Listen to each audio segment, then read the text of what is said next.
Are you dealing with an avoidant attacher? Or are you dealing with a full-fledged narcissist? What is the difference? People often confuse the two, and it's understandable. A lot of the behavior overlaps. Both can be extremely selfish. Both can do things like cheat on their partner, gaslight, distancing behaviors, etc., etc. But there are also distinct differences. And the biggest difference between the two of them is intent. We'll get into that. Narcissism is a personality disorder. It is ingrained in this person's head, and a narcissist is extremely unlikely to change. Avoidant attachment is a learned behavior and insecure attachment style. And this person absolutely can heal, grow, become secure, and learn new behaviors. So let's get into the differences between the two, starting with narcissists first. When a narcissist goes into a relationship, they are seeking one main thing: narcissistic supply. Narcissistic supply is the attention, validation, and power and control that a narcissist feels entitled to. It is their birthright. Now, a narcissist has a big pit of shame inside of them, and shame is a toxic emotion.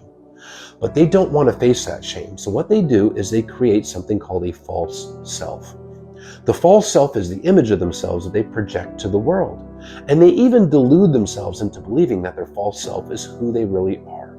Their false self is always a perfect person. That's why they're pathologically unable to take accountability, because if they were to ever admit wrongdoing in a meaningful, true, authentic way, it would shatter their false self, because their false self is perfect. Now they feel entitled to get attention and validation from anybody that they want. They need endless supply coming in. There's never enough attention. There's never enough validation for a narcissist. And being in the position of power and control, whether it's in the workplace or in a relationship, gives them a lot of supply because it makes them feel powerful and relevant. So now, when they enter a relationship, it is very transactional. The same way that you go to the store to buy a loaf of bread, you give the cashier money, they give you the bread. The narcissist treats the relationship the same way. They give you the love bombing, so you give them the supply. Also, in the beginning of the relationship, the narcissist, since they believe that they are perfect, they deserve the perfect partner. So therefore, you are perfect. They actually have you on this pedestal, and they love bomb you. They give you all this attention because you're perfect. But in reality, the narcissist is not really giving you the attention. They're giving themselves the attention because they have convinced themselves that they are so wonderful. Therefore, you're perfect because they're wonderful. So when they're giving you attention, they're really giving themselves attention. Then my partner's wonderful because I'm wonderful. Because I'm so great, that's why I have a great partner. So it's really pouring it onto themselves. The narcissist really convinces themselves that they're wonderful and falls in love with themselves. Now, as time goes on, their partner begins to reveal their flaws because everybody's human. Everybody has flaws. The narcissist cannot have this because they deserve the perfect person. So this begins the devaluation phase of a narcissistic relationship. The first phase is the love bombing phase. Then it goes to devaluation, where they start to put their partner down. The narcissist has to elevate themselves to the power position in the relationship. And they use various different tactics to do so. Gaslighting, manipulating, and even things like cheating, verbal abuse, controlling their partner, financial abuse, things like that. And it slowly creeps in. They start to get worse and worse and worse and worse. And it gets to the point where everything you do is wrong. Nothing is ever good enough. And no matter how hard you try, it's never good enough for this person. And everything is always your fault. Even when they do toxic behaviors like cheat, they blame it on you because they're pathologically unable to take accountability.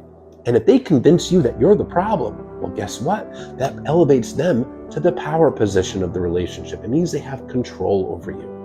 And they will find various different methods to control you in the relationship and assert their power. Now, a narcissist feels entitled to get supply from wherever they want. So studies have shown that approximately 87% of narcissists are serial cheaters because they feel entitled to it. And if they get caught, it's your fault because you didn't give them what they needed. It's never their fault. Well, eventually, they get bored of your supply. It's old. It's not new. They need fresh supply. So they're done with you. They discard you. They do it in a very brutal way. The same way that you throw out an old broken toy because that's essentially what you are to them. And when they get rid of you, they always have a new supply lined up. And it can absolutely be soul crushing. But this person, they genuinely don't care about you or your feelings, because narcissists are essentially unable to feel love or empathy. The best they can do is fake it. A narcissist does not view the world in the way in which it actually exists. They live in an alternate version of reality. Their reality is not actual reality. Now, let's get into avoidance. Avoidants go into a relationship looking for love and connection. They genuinely do want it. But due to their insecurities, they tend to self-sabotage, and they're not able to sustain and create those deep connections that they long for deep down.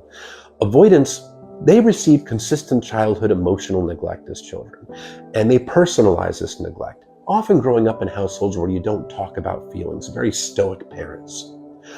They personalize it and grow up to feel unlovable and defective. So they put up these walls around their heart, and they keep their partner on the other side of the wall.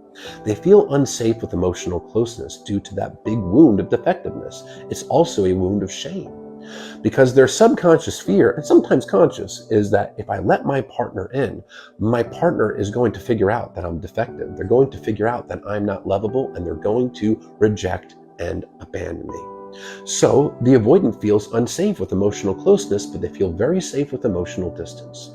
Early on in the relationship, they too can love bomb, but that's because they've convinced themselves they really got it right this time. And their fears have not been triggered since there's no real emotional intimacy building. And other things can trigger them too, like disagreements, expectations, and it all goes back to their childhood neglect. But those fears had not been triggered early on, and they're letting all these bottled up emotions flow out onto their partner. Plus, avoidants are people pleasers. So by giving you the love bombing, you're going to validate them and make them feel better about themselves, because they rely heavily on external validation. But as the relationship progresses, their fears start to get triggered, so they seek different ways to create emotional distance between their partner and themselves. And many of these behaviors can be quite selfish and very similar to what a narcissist would do. Gaslighting, distancing, ghosting, cheating, stuff like that, because it all creates emotional distance. With the avoidant, it is all fear-based, whereas the narcissist is seeking supply and power and control. The avoidant is afraid and insecure, so creating distance helps them feel safe, and it soothes their wounds. Now, in addition to intent and why they behave the way they do, there are some distinct behaviors that are more unique to narcissists than they are to avoidants. Let's get into those. While an avoidant absolutely can do and say hurtful things when they're trying to create distance, the level of cruelty and nastiness and vileness is always more extreme from a narcissist. That's because they actually do enjoy hurting their partner, because when they see their partner in pain, it gives them supply, because it means they have power over this person, that they can get under this person's skin and they can control them. An avoidant does not get pleasure from hurting the other person. Also, there are other behaviors that narcissists are far more likely to do than avoidants. One of them is triangulation, using a third party, an external person, could be a family member, a friend, an acquaintance, or even a therapist, using that third party to get that person on the narcissist side to help them manipulate and control their partner. Narcissists love to do this as a weapon. Narcissists will give the silent treatment as a punishment, whereas avoidants, when they're triggered, they get flooded with anxiety and shut down, which is stonewalling. Narcissists generally do punishing behaviors. Avoidants do behaviors to soothe themselves, not to punish the other person. Narcissists, when it comes to divorce, when there's children involved, are far more likely to intentionally try to alienate the children against the other parent. This makes the narcissist feel powerful. They get to see the other parent in pain, being alienated from the children. And when the children solely come to the narcissist for support, it also makes the narcissist feel powerful. Avoidants are generally very unlikely to try to intentionally alienate children against the other parent. In general, the level of cruelty and nastiness is way more with the narcissist. It's also worth mentioning that some narcissists have learned to manipulate people through anxious tactics, and sometimes they can be confused with anxious attachers as well. But the level of cruelty, gaslighting, manipulation, and nastiness is always so much more with the narcissist.